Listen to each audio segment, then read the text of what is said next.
Hey viewers, welcome back to our channel. Today, we're pronouncing the name of a celebrity that belongs to the world of cinema.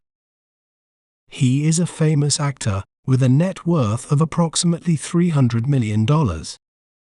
He has appeared in more or less 70 films so far. Well, how do we say his name correctly? We may pronounce it as Brad Pitt, Brad Pitt, Brad Pitt, Brad Pitt.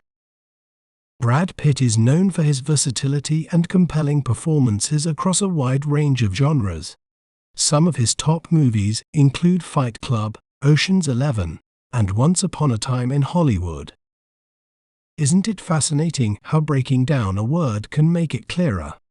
If you enjoyed learning about Brad Pitt, be sure to subscribe to our channel for more educational content. Thanks for watching. Remember, knowledge is power. See you next time.